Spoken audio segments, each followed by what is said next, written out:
My boyfriend broke up with me for the dumbest reason after I supported him for years, but he forgot the house is in my name, and now he's living in his car. Let me preface this by saying I've been with Finn for 6 years. 6 years of what I believed was love, loyalty, and definitely a whole lot of patience. And when I say patience, I mean I've been the one supporting him financially while he bounced between passion projects. There was the YouTube channel that never took off, despite him insisting he'd be bigger than PewDiePie. The NFT craze he swore he was ahead of the curve on. Spoiler, he wasn't. And his brief stint trying to make it big in crypto where he lost most of his savings. During all of this, I held us down. Mortgage, me. Utilities, me. Groceries, also me. Car payments, you guessed it, me. Finn was the dreamer, and I was, well, I guess I was the fool who kept believing in those dreams. Every time he'd come to me with a new idea, eyes bright with enthusiasm, I'd push down my doubts and support him. This time will be different, he'd say. And like an idiot, I believed him. Things started getting weird about 2 weeks ago. Finn began acting distant, spending more time than usual on his phone, and making these odd comments about needing space to grow and finding himself. I didn't think much of it at first. He tends to get philosophical when he's about to start another project, but then he started making these comments about the state of the house, which was new. He'd point out unwashed dishes or unfolded laundry with this weird, judgmental tone I'd never heard from him before. Then last week, he sat me down at our kitchen table after I got home from work. He had this serious look on his face that I'd only seen a few times before, usually when he was about to announce another failed venture. But what came out of his mouth made me question if I was living in some parallel universe. "I think we should break up," he said. "You don't do enough around the house." I actually laughed. I thought he was joking, but when he didn't crack a smile, I felt something inside me just shift. This man, who I've basically been mothering for 6 years, was accusing me of not contributing enough. When I asked him to clarify, because surely he wasn't serious, he doubled down. "You never clean up after yourself, and I feel like I do all the emotional labor around here. I'm always the one who has to point out when things need to be done. Let me paint you a picture. I work insane hours to keep us afloat while he's at home, brainstorming his next big move. Yes, sometimes I'm too tired to do the dishes right away or fold laundry immediately. Sometimes I leave my coffee mug on the counter or forget to put my shoes away. But you know what I do? Pay every single bill that keeps a roof over our heads and food in our fridge." Meanwhile, Finn's biggest contribution to our household has been reorganizing the bookshelf by genre 3 times and throwing out my perfectly good Tupperware because it didn't spark joy anymore. This is the same man who has a meltdown if the Wi-Fi goes out for more than 5 minutes. Guess who calls the provider every single time? Me. Every birthday, holiday, or weekend activity, planned by me. He won't even order takeout without asking for my input 3 times, and then still managing to get my order wrong. But here's where it gets truly bizarre. After his little breakup announcement, Finn started acting like the house was already his. He made this smug comment about how this will be a good reset for both of us, and suggested I could move back in with my mom or something. He even started talking about how he was going to turn the guest room into his office once I was gone, and how he might get a dog since there won't be anyone to complain about the hair anymore. That's when it hit me. He genuinely seemed to have forgotten, or maybe never realized, whose name is actually on the deed to this house. Hint, it's not his. Not even close. This house was my inheritance from my grandparents, and I'm the sole owner. Every mortgage payment, every repair, every utility bill, it's all in my name. I excused myself, went upstairs, and locked myself in our bedroom. I'm not going to argue with him or try to change his mind. No, I'm going to let him sit in his little delusion for as long as he wants. Let him think he's winning this breakup. Let him think I'm packing my bags and heading out the door. Because here's the thing, Finn has no idea what's coming. He has no clue that he's about to lose everything. And honestly, I can't wait to watch him realize just how badly he screwed up. First update. So I mentioned in my last post that my boyfriend, well, ex-boyfriend now, Finn broke up with me out of nowhere, claiming I didn't do enough around the house. This, of course, was hilarious because I've been the one paying for literally everything. Mortgage, utilities, groceries, while he's been working on himself for the past 3 years. Oh, and let's not forget, I also cooked, cleaned, and did every chore that wasn't somehow attached to his beloved gaming setup. But here's the kicker. After the breakup, Finn acted like he owned the place. Literally. I think it took him all of 5 seconds to decide this house was his now. He didn't say it outright, but the way he carried himself made it obvious. He started lounging around like the king of a castle he hadn't even built, leaving messes everywhere and playing his games until 4 a.m. like nothing had changed. He even started telling me what I needed to pack up so I could leave in an orderly way. Meanwhile, I was just sitting there in shock, waiting to see how far this delusion would go. Spoiler, it went very far. About a week after the breakup, Finn told me he was having a friend over. This was during one of his moments where he barely looked at me, muttering something about how I needed to respect his space. Respect his space. In my house. Sure, buddy. I just nodded, thinking, okay, let's see who this friend is.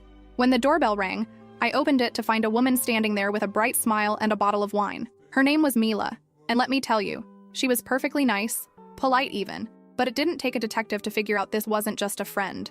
The way she looked at Finn? They were very much together. Finn didn't even introduce us properly. He just breezed past me like I was the maid, giving Mila a little tour of the house. My house.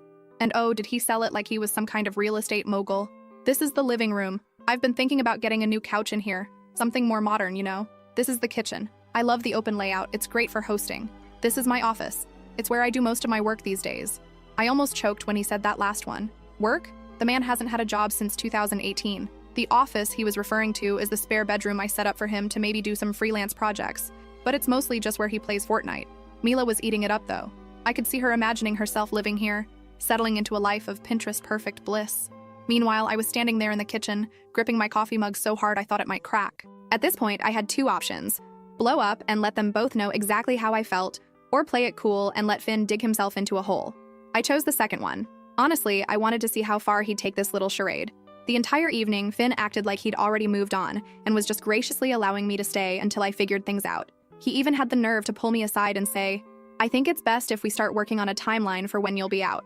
No rush, of course, but Mila and I need to start planning. Planning what? A housewarming party in my living room? I just smiled and said, "Oh, don't worry about me. I'm handling everything." You should have seen his face. So smug. He really thought he'd won. The next morning, I made my move. While Finn was still asleep, I called a locksmith and had all the locks changed. The locksmith was in and out in under an hour. I paid him, thanked him, and sat down with a cup of tea to wait. When Finn finally woke up and strolled into the kitchen like he owned the place, I casually told him, "By the way, I had the locks changed this morning. You'll need to grab your things and leave by the end of the day." You guys. The panic on his face. He went pale. "What do you mean you changed the locks? You can't do that." "Oh, I absolutely can.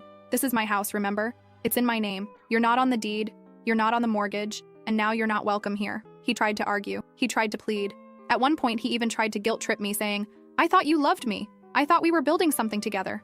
Mila came over during all of this, probably expecting another cozy evening with her man. Instead, she got to witness Finn packing his things while I stood there, arms crossed, reminding him not to forget his gaming chair. She looked so confused and kept asking, "Wait, this isn't your house?" Finn didn't even try to answer her. By the end of the day, Finn was gone. Mila was gone. I poured myself a glass of wine, sat down on the couch Finn had wanted to replace, and thought about how close I'd come to losing everything because I was too generous with my time, my money, and my patience. Never again. Oh, and in case anyone's wondering, Finn is now couch surfing with friends. I heard from a mutual acquaintance that Mila dumped him too when she realized he was unemployed, broke, and basically homeless. Karma's a beautiful thing, isn't it? Second update. I thought that was the end of it, but apparently Finn wasn't done embarrassing himself yet. A few days after Finn left, I got a call from our mutual friend Caleb who wanted to check in. I could tell from his voice that he was fishing for something, so I asked him outright, "Did Finn send you?" Caleb hesitated but eventually spilled the beans. Turns out Finn had been planning this breakup for months. He'd been telling everyone, friends, acquaintances, even his family, that he was about to take over the house and start a new chapter. He painted himself as the long-suffering boyfriend who had put up with my nagging for years. According to him, the house was basically his because of all the work he'd put into making it a home. I had to pause Caleb there because I nearly choked laughing. What work? The man barely did his own laundry, let alone anything to maintain the house. I asked Caleb if Finn ever mentioned the small detail about the house being in my name. He said you'd probably just leave when he asked, and if you didn't, he'd figure it out. Oh, Finn. Sweet, delusional Finn. Apparently, Finn was so confident that I'd roll over and give him the house that he threw himself a little victory lap before the breakup. He told people he was finally free to focus on his life, and even made plans to host a housewarming party. Again, in my house. The audacity. Caleb also told me something that really pissed me off. Finn had been downplaying everything I did for him. He told people I was barely paying the bills, and that he was the one holding it all together. This was the guy who didn't even know how much the mortgage was every month. The lies were just so bold and bizarre that I couldn't help but laugh. I thanked Caleb for the info and started thinking about how I could wrap this up in a way that Finn would never forget. At first, I thought about just letting it go. Finn was gone, the house was mine, and I could finally move on. But then I remembered all the crap he put me through. Years of emotional manipulation, financial freeloading, and now this ridiculous smear campaign. No, I wasn't going to let it slide. I decided to hit Finn where it hurt most, his ego. First, I sent a polite but firm group message to our mutual friends clarifying a few things. The house was in my name, 100%. Finn never paid a dime toward the mortgage or bills. Any claims that he built our life together were outright lies. I kept it factual and unemotional. but I made sure to include screenshots of our old lease agreements and utility bills with my name on them. Even included a photo of the deed with only my name. I wasn't about to let him twist the narrative. Second, I reached out to a local charity that helps people furnish their homes. I donated all of Finn's leftover junk, his old desk, a couch he never sat on, and even the gaming chair he left behind in his rush to leave. They were thrilled to take it, and I was thrilled to see it go.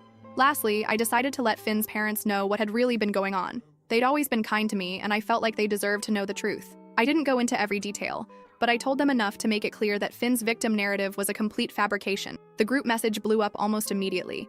Most people were shocked but supportive, saying they had no idea Finn was spinning such a ridiculous story. A few of his closer friends tried to defend him, saying he was going through a lot, but I shut that down quickly. We all go through things, I said, but that doesn't give you the right to lie and steal. Finn, of course, found out about the message and called me furious.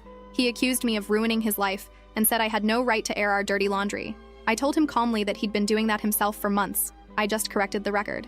Then I hung up and blocked him. As for his parents, they were horrified.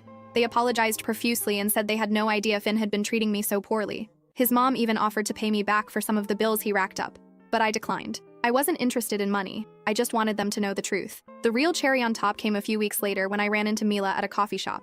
She approached me, clearly embarrassed, and apologized for getting involved. She said Finn had lied to her about everything, including how the house situation was mutual. Then she told me the funniest thing I've heard all year. Finn was living in his car. Apparently, none of his friends wanted to take him in after learning the truth, and his parents weren't interested in bailing him out either. He'd burned too many bridges, and now he was reaping the consequences. I don't wish homelessness on anyone, but in this case, I can't say I feel too bad. He made his bed, or in this case, his back seat, and now he has to lie in it. Third update. So remember how I mentioned Finn wasn't done trying to get his house back? Well, grab your popcorn because this story just got even more ridiculous. Last week, I was having lunch with my sister Nora when she started acting weird. She kept checking her phone and giving me these strange looks, like she wanted to tell me something but couldn't figure out how. Finally, I just asked her what was up. "Don't be mad," she started, which is never a good sign. But Finn reached out to me last week. I nearly spat out my drink. What?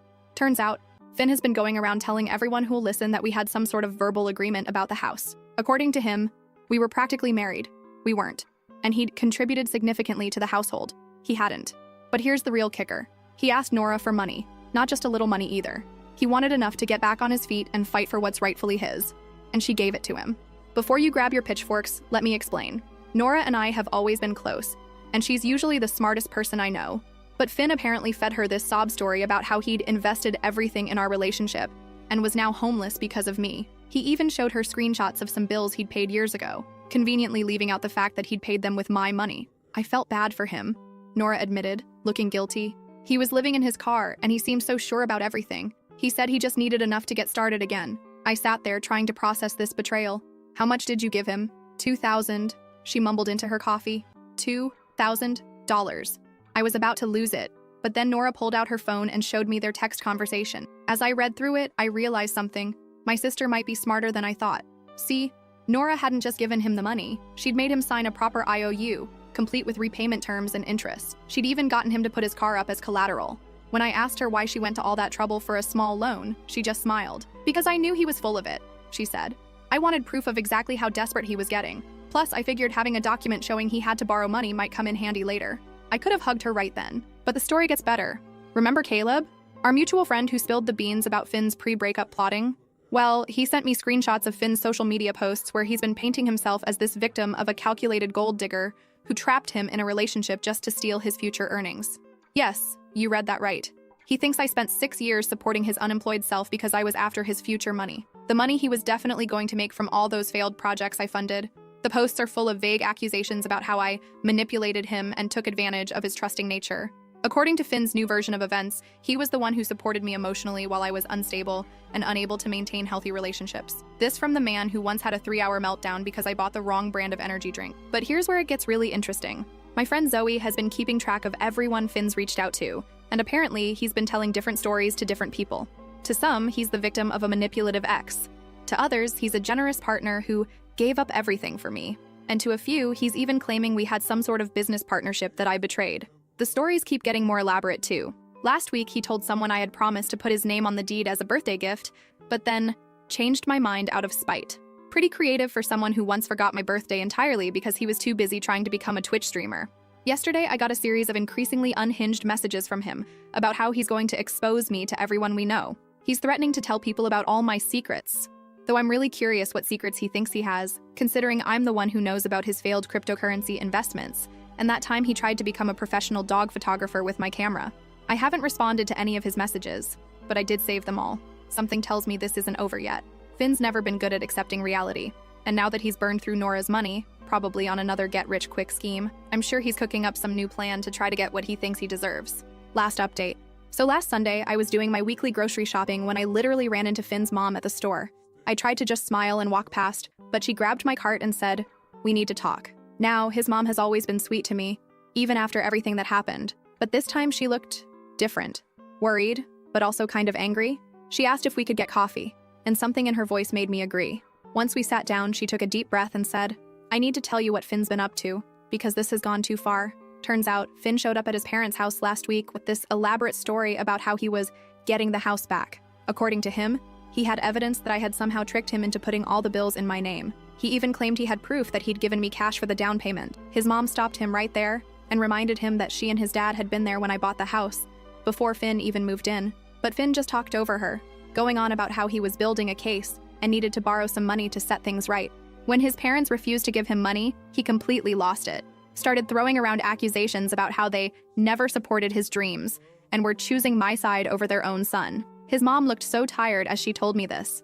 "He's not the boy I raised," she said. "I don't know what happened to him." But here's where it gets really interesting. She started telling me about all these things Finn had done that I never knew about, like how he'd been telling his younger sister that he bought me out of the house months ago, and that's why he needed to borrow money from her, to renovate his property. His sister, being 19 and trusting her big brother, gave him her savings. Or how he'd been going around to all their relatives telling different versions of the story to whoever would listen. To some, he claimed we were secretly married.